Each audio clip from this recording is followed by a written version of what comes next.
Marjorie, our attendees are ready and the floor is all yours.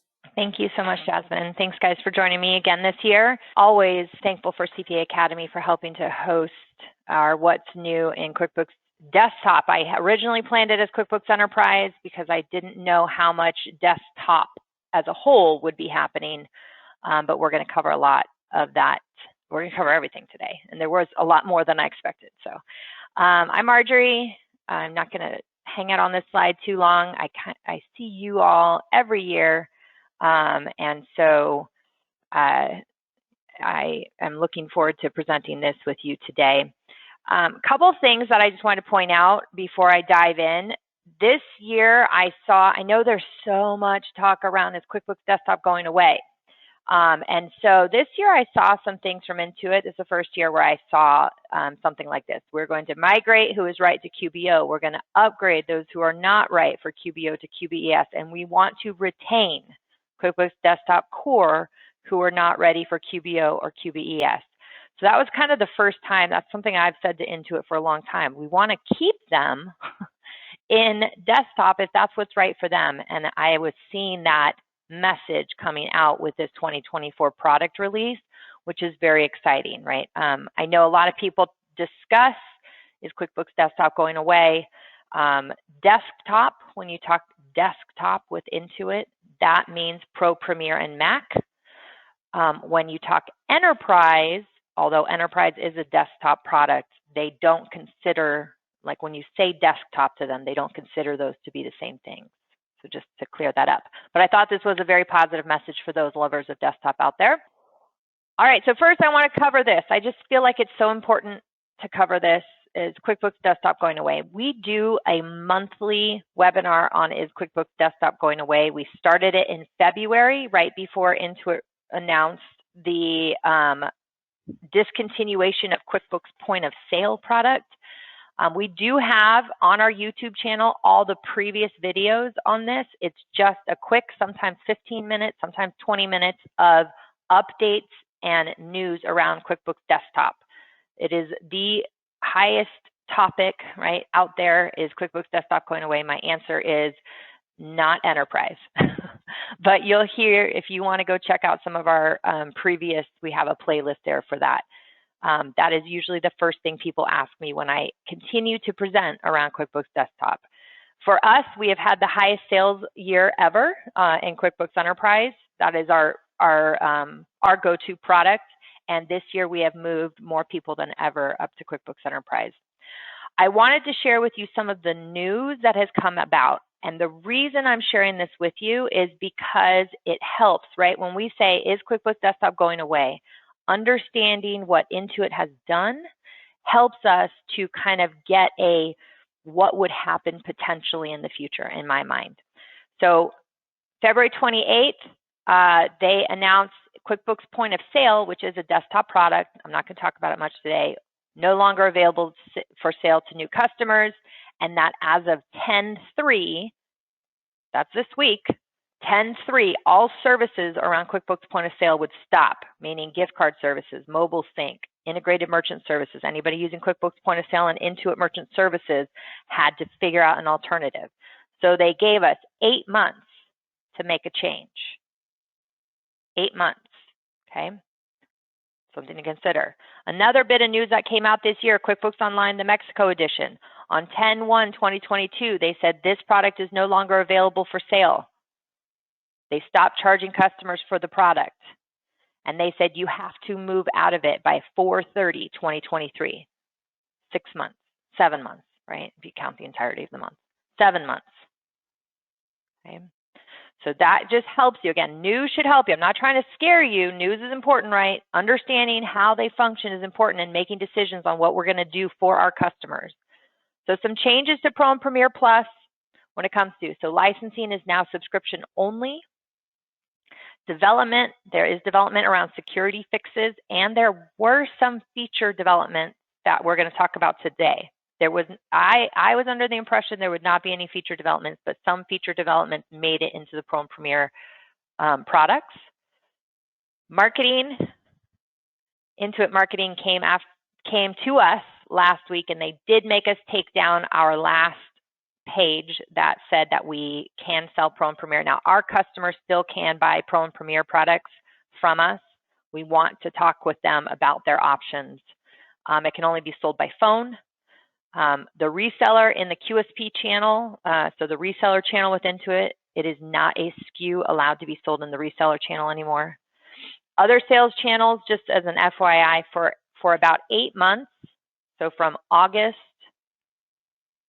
what was that, 4 until June, so about 10 months, not 8 months, I guess I'm wrong, 10 months. Intuit Direct was not compensated for selling Pro and Premier products. They removed it from their compensation.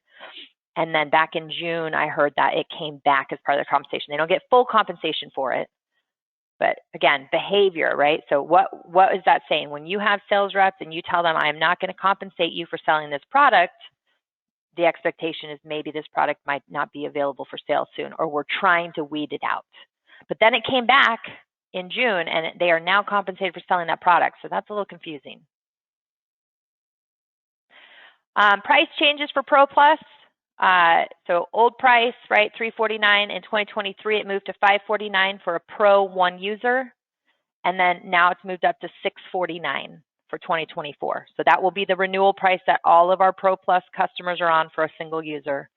It went up to $849 for 2 users and Pro 3 users at $1,049. There are no discounts. There should be no discounts in any channel for these products. Okay, MSRP only.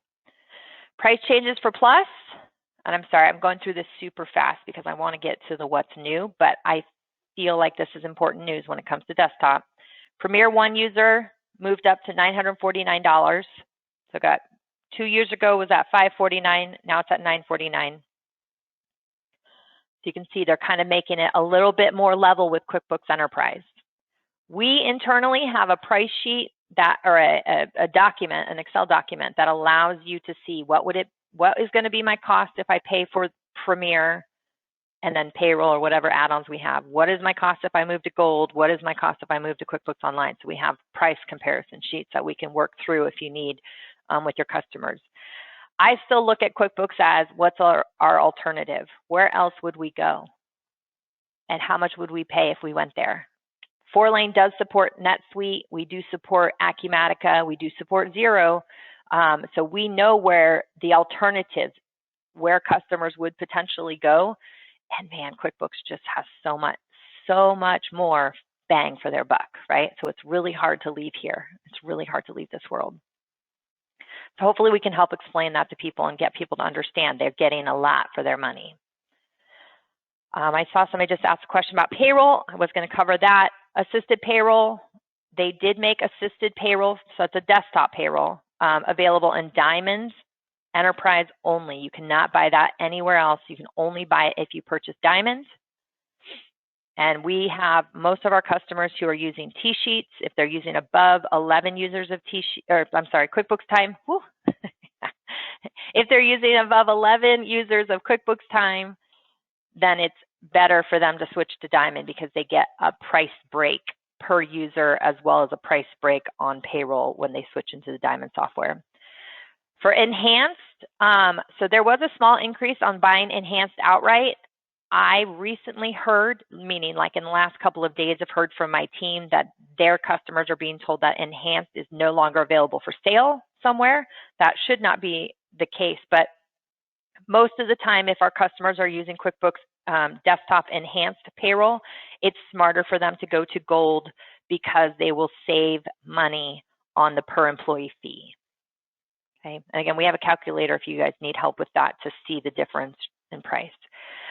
We are forming a relationship with ADP because our clients just cannot go to QuickBooks Online Payroll yet. They do job costing, right? We need to be able to have a lot of job costing. So we're working closely with ADP to create some opportunities for customers under 49 employees. Over 49 employees, right, they send them to Workday, and that has job costing. The last thing I just want to say around payroll, if you're trying to do job costing and whatever payroll service you use, even if it's QuickBooks Online Payroll, we can get to a job costing alternative by using time card data. So that's something that we have as a tutorial on our website.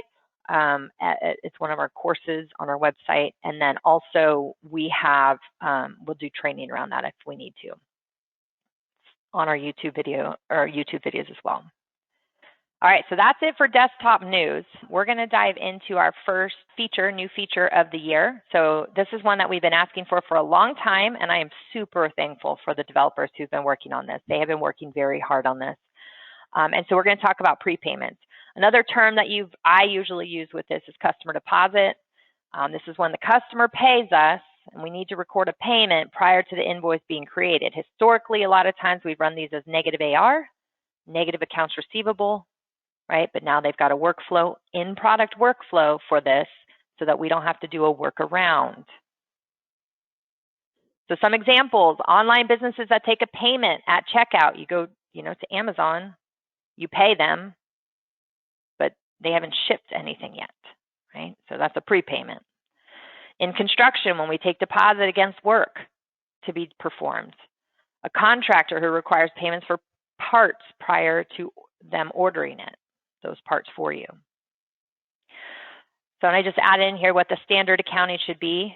When you accept the prepayment, debit to cash, credit to customer deposit. We'll see this in a second. Then when you invoice the customer, it debits the customer deposit, right, to offset. That's where the customer deposit amount goes away. And then credits accounts receivable so that you can apply that against the invoice. All right, so let's see it. Oh, look, 2024, it looks exactly the same as 2023. Nothing new. Surprise. The look and feel of QuickBooks is not going to change much in desktop, right? So that's something that we should all be thankful for, not super chaotic and crazy to look at. So I'm going to first go in and create a new sales order. So this process, and I apologize for my screen being zoomed in so that y'all can see it a little bit better. This process starts with a sales order. Of course, in our workflows, if you create an estimate first and then convert it to a sales order, this will still work. But the prepayment should be at the sales order step. And the reason for that is, right, when we say, okay, an estimate is just that it's a quote. We convert it to a sales order when customer agrees to move forward. And one of the ways customer shows they agree to move forward is to make that down payment, that deposit. So I'm going to come in here and create a new job. Just do a quick add. And I'm not going to fill in all the fields. I really don't care about that, right? So we're going to do a job for installation labor, and it's going to be 110 hours. And the amount is going to be $44,000. I'm going to keep it real nice and simple. So when I save this transaction now, notice that I have a Receive Payments button on the top of my sales order. Okay. That is a new button. That did not used to be there, right? We only used to have Create Invoice and Create Purchase Order. So now we can go into Receive Payments there. And I already missed making sure you have it set up first. So in the preferences, so that button will be there regardless, but in the preferences, you do have to go in and set up the preference if you're going to receive prepayments. So when I come in here to edit and preferences, I come down to sales and customers, and then we have our sales and customers. Where is it? Accept prepayments. Payments. I'm sorry. Under payments, sales and customers is later. Under payments, they have prepayment settings. They did move some stuff around on me this week, so. So if I click into prepayment settings, you can turn on prepayments, and then you decide which account it's going to be posted against. They only allow you to post against a liability account, which is what the proper accounting should be.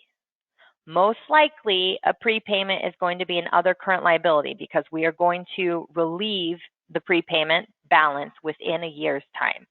They will allow you to post it against a long-term liability, but most likely it should be an other current liability. If you try to add a new account in here and put it as an other current asset or something,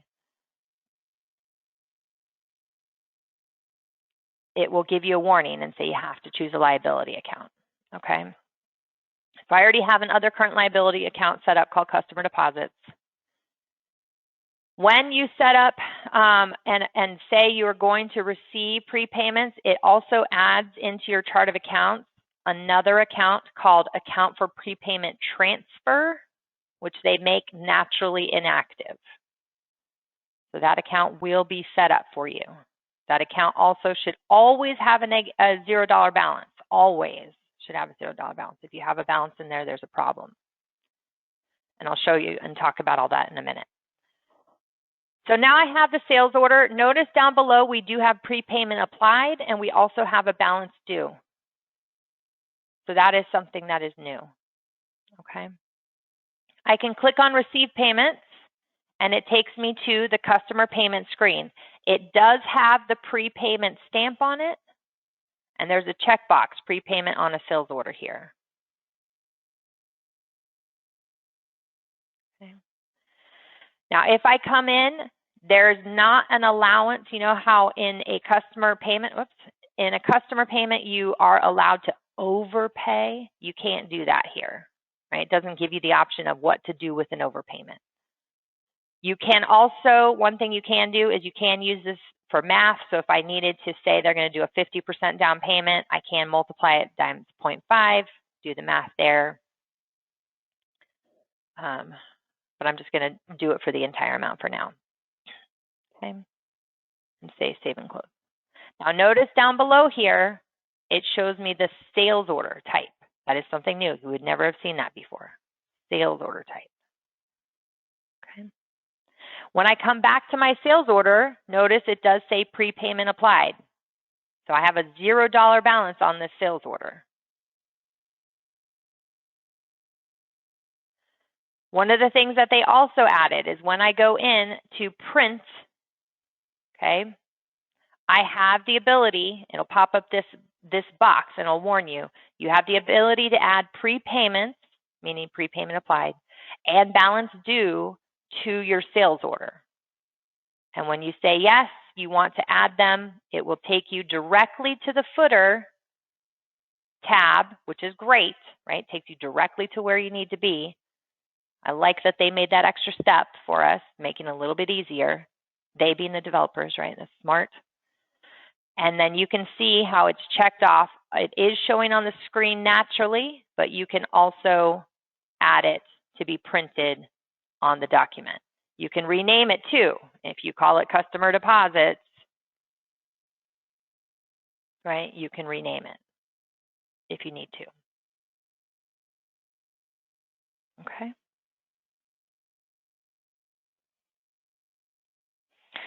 All right. So now we have it on a sales order. We took the prepayment, and it's time to invoice the customer.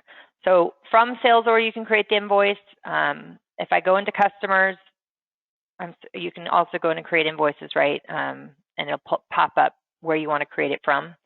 So here's my invoice. I have my sales order number linked. When I say save, it's going to tell me, just like if I had a negative AR, it's going to tell me the exact same thing. This customer has available credits to be applied to this invoice. Would you like to apply these credits now? And I can say yes. And when I do that, again, I'm sorry it's so zoomed in. It's just so that you guys can see it better. It wouldn't look like this, I'm assuming, on your screen. We have 3 boxes now. We used to only have 2 boxes. Now we have 3. So they have the prepayments in a separate box. Okay, so you can see here's my prepayment that I want to apply to the invoice. I can say okay. It does give me a warning. Once you apply any available prepayment credits, you won't be able to make changes because they're making a journal entry for this transaction. I'll show you what that means here in a second. Okay. Now this invoice is marked as paid, and then we're going to look at the debits and credits of what is happening behind the scenes. So let me just make sure that I did not miss anything along the way. Oh, one thing on the sales order, when we take that prepayment, when we go to reports here, the transaction journal is exactly the same. Right? The debits and the credits of the sales order are the same because the prepayment debits and credits are sitting on the receive payment transaction. So you're not going to see anything different happening at the sales order. The transaction history on the sales order shows an invoice right now, right? Let me go ahead and duplicate this and create a secondary one. I'll do it for 88 hours so that we see a different number in there, and say save. When I receive a payment on it for the $35,200 and say save and closed. When I come into my reports and look at transaction history, you can see I have a payment linked to the sales order. So until the invoice is created, it is a payment link that is in the history. So that is something new. I can open up this payment. I always like to look at debits and credits. So let's see that transaction journal. It's hitting, debiting cash, right? Debiting undeposited funds and crediting that customer deposits liability account that we set up, other current liability account that we set up.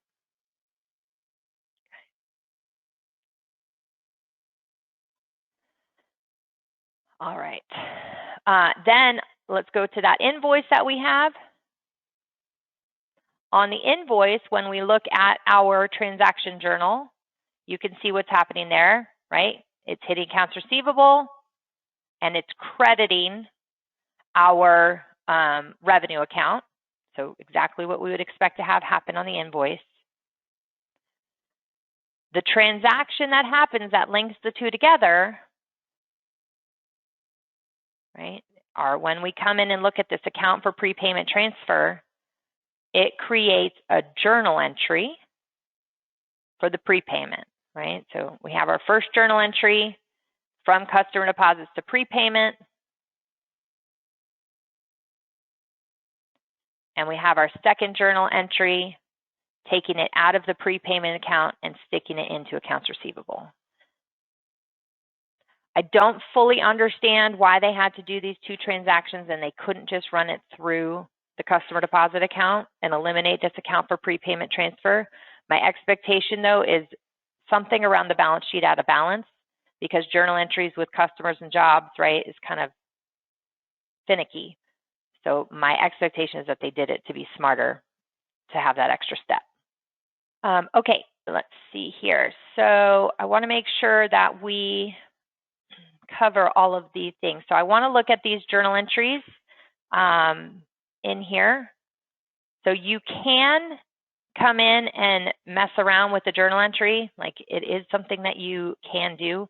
When you come in to delete it, though, it will give you a warning that says you have to delete the prepayment, right? So sometimes, you know, when you go in and you try to delete, receive payment and they say, no, you got to go delete the deposit first. It's kind of the same thing, right? You have to go to the prepayment associated with this and delete that, or make the changes to that before you can mess with this one. Again, because the system is doing the in and the out, because the system is auto-generating these two journal entries, the in and the out, into this account that's called account for prepayment transfer, this should always have a $0 balance. Always. They do have it inactive, so it also shouldn't show up on reports, right? But just because it should be doesn't mean that it will be. So we want to be prepared for things like that. So before I go into this, we do have a report that is they set up in here, and it's called the Open Prepayments by Customer report. It's a great report to have. It shows a little bit more than the details of our workflow when we did customer deposits before, because it shows you the payment and the sales order it's linked to, and you can open up both of them. And it totals it by job. So here's the payment and the sales order it's linked to, payment and the sales order it's linked to. So pretty cool.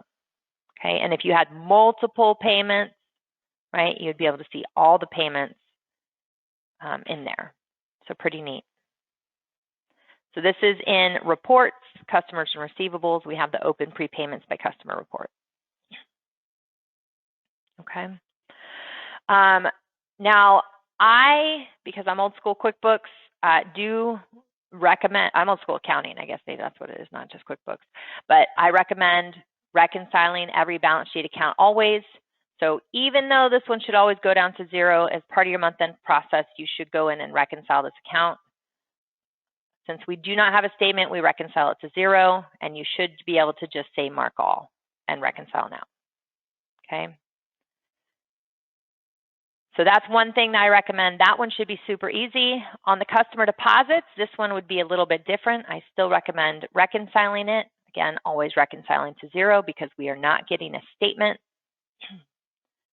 And when I come in here, I check off the ones that have cleared each other, and then that way I'm left with the balances only of what's left, okay?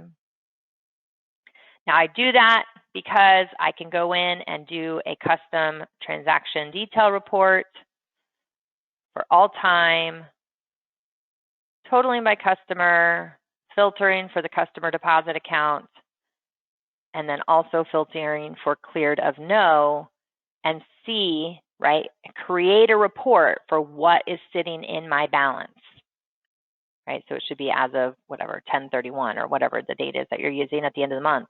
But that way I know and can substantiate the balance and who I have money for sitting in my prepayments account. All right. So I think that that's it for prepayments.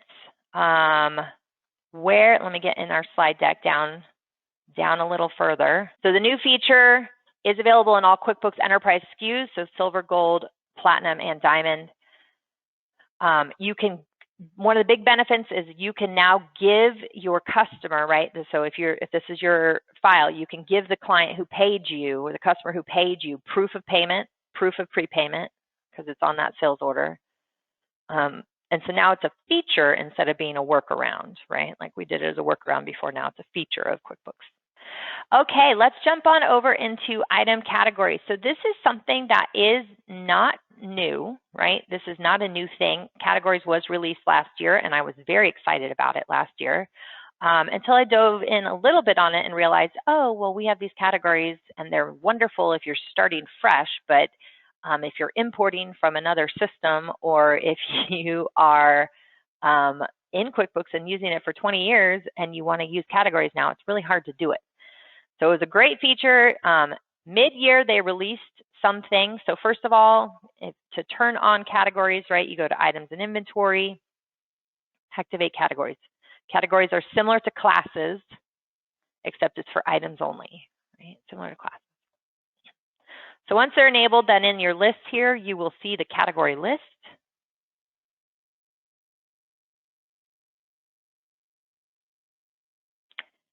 And now we have a different view for categories, right? When it first was released, it was just a field on the item. Now we have this way to mass edit and update categories. So a couple things that have changed, this was mid-year release again, is you have this view, that's new. You do have the ability to, over here, it's usually, I always do this because it's what you do everywhere else, but you right click on the columns to customize columns, but you come down here to items, you can customize the columns so you can add additional fields or remove fields if they're not important to you. So that's nice. You can search in here, right? So if you're trying to, let's say everything is sitting in uncategorized and you're like, I need to pull all of the people who, this preferred vendor, you can go in and search and it'll show up all those items so that you can mass move them, right? Select all and batch, move them to a different category. So this search is kind of similar to find and replace, makes it a lot faster.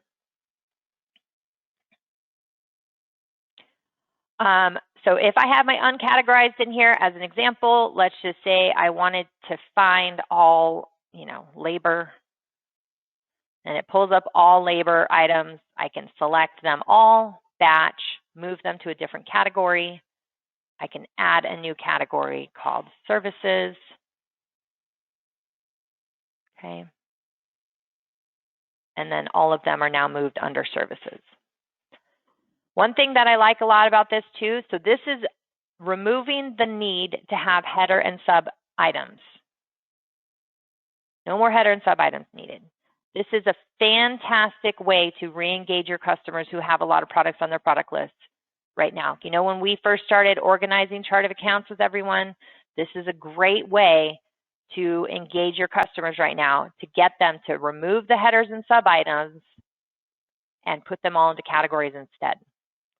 One of the things I really like is notice that when I click on pool stuff, it does not show me anything. Let me reset there so you really know. If I click on pool covers, it shows me what's under pool covers, so it does not roll up. And I really like that. It makes it easier for me to see whether or not things are there. Okay. The other thing that was added is that you can now add, edit multiple items. Right? Paste from Excel, add, edit multiple items. Category is one of the ones that you can mass fill in or paste from Excel. So that has been added.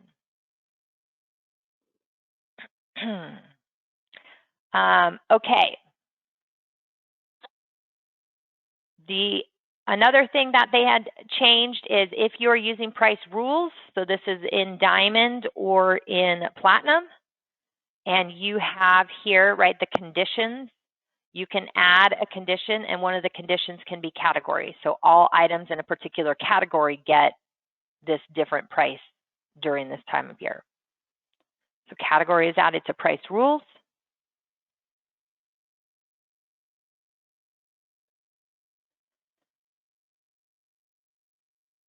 When you're doing find and select, so I love this feature on sales orders or on invoices, estimates, where you can come in and go find and select. In find and select, they also have the ability to narrow by category. Show me all pool covers. Show me all drums. Okay, just makes it a little bit easier when you have a very large list. I have a question here. Does categories work for all lists? No, categories is for items only.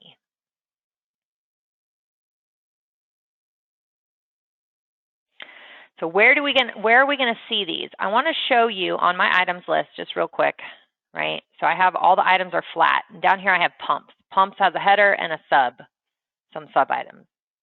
So I want to show you what this categories does. There are 3 main reports. The first one is the inventory valuation summary report. So see here how I have anchors. Right, if I look at my category list, anchors, parts. I have anchors and parts and then inventory. So it subtotals by category first, subcategory second, and then by item type. Pool stuff, I have pool covers and inventory for that. If I get down here into pumps, right, pumps is still showing header and sub. Now I can get rid of that header and just make pumps a category and stick those under pumps, so I don't have to have that header and sub.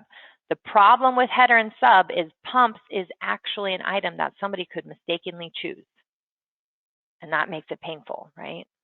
That's the painful part of having header and sub items. So not having categories eliminates the need to do that.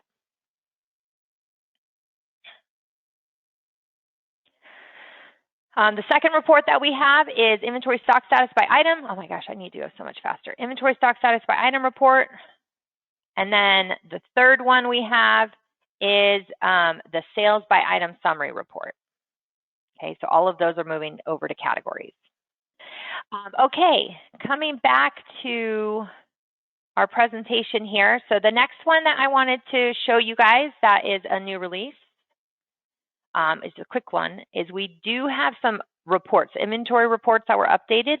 The first one is our lot numbers in stock by site. I'm sorry, this is the one that already existed, lot numbers in stock by site. The new one is our inventory stock status by lot number. There it is. I saw lot number. I just clicked on it. Inventory stock status by lot number.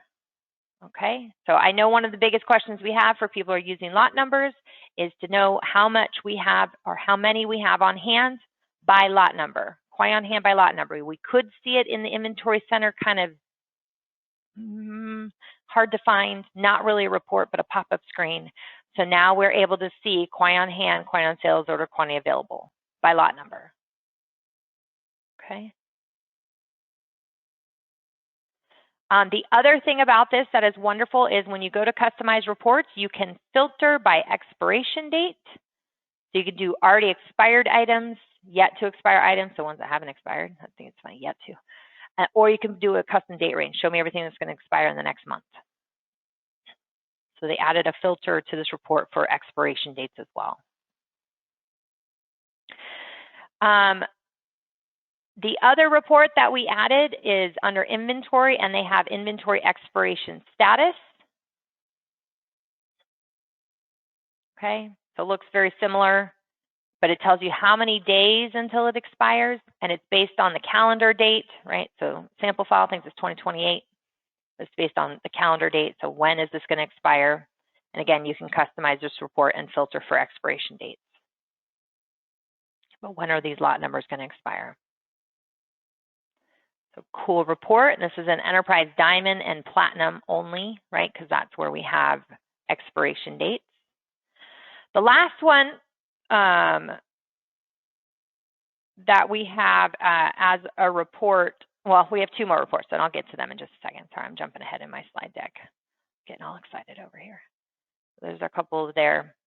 The next big change that they had this year, so this is in all versions of QuickBooks Desktop, they did move from 128-bit to 256-bit encryption.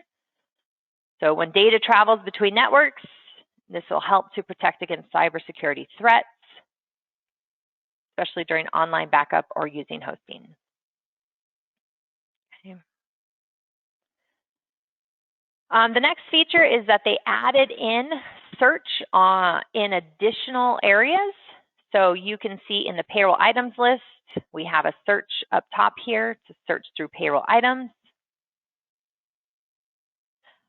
In the fixed asset item list, they added a search in here, and you can filter by different things, search kind of like find and replace again. And then they did the same thing in the memorized transaction list. So you can search through transaction name, widen that, or group name, also the source account. So those two fields we can search through and narrow down if we need to search. But doing it in transaction name, I know that that is very powerful for people who have a lot of memorized transactions.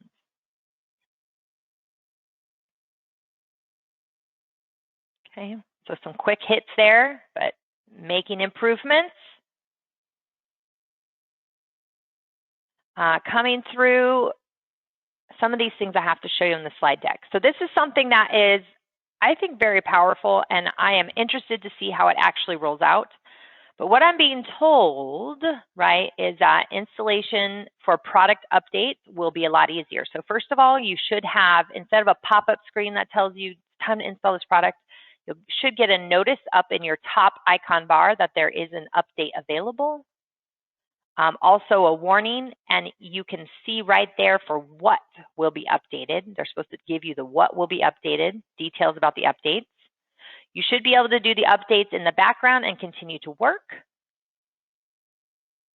And what I'm being told is that we should not have to install each year's updates, just these releases, right? So these, when we did the mid-year release of categories, it got rolled out. But again, I have to see it. There's nothing I can test with this. We just have to wait and see. Just have to wait and see. But this should be happening. Okay, back to a couple of reports. So on our inventory, we have our physical inventory worksheet, right? And in there, well, of course,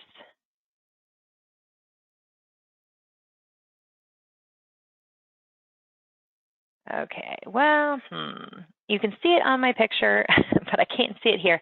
It looked really funny, probably because I'm so zoomed in. Again, it did look very funny because it's obviously not spaced out right, but you can limit and by site. So you could do physical inventory by site now. So again, I'm not sure why it's not showing up on my screen there, but there's always a problem between beta and R1 for me. I do a lot of things in beta beforehand, so it might not be there, but I had it there before. So this is a screenshot from this week, but that is new. Okay, and then this is something that is so exciting to me because I've been asking for this for a long time, is in our stock status, inventory stock status by site. Now, I don't know why they chose to do it in the inventory stock status by site only and not in the just general inventory stock status. But down below here, you can see if I open up my inventory stock status by item report and I go down to my assemblies, let me clean this up a little bit. It has always, for several years, done the math incorrectly. So if I say I'm going to build 100 of this finished good, and one of the components on the finished good is this 1500 sub-assembly, what it would do is it would do the math incorrectly. It would add 100 to the quantity available here, even though the build's not complete yet, right? So if I dig into this, well, I can't see it in here, but if I dig into it, I would see that I have a pending build assembly for 100 items, and it added to the quantity available because it added the header items into the for assemblies section, which is not what's supposed to be happening, right? Those 100 are not available yet. On the inventory stock status by site report, they got it correct. They do not anymore add it into the for assemblies. They only remove the components, what is being removed on the components. So again, if I were to look at my inventory and build assemblies and add this right in here, I'm talking about the components, right? The components should be removed. How many components should be removed on that stock status by item report, which it is right here. The 100 are removed here. But then it also made a mistake that it added 100 up top, and it's not doing that anymore.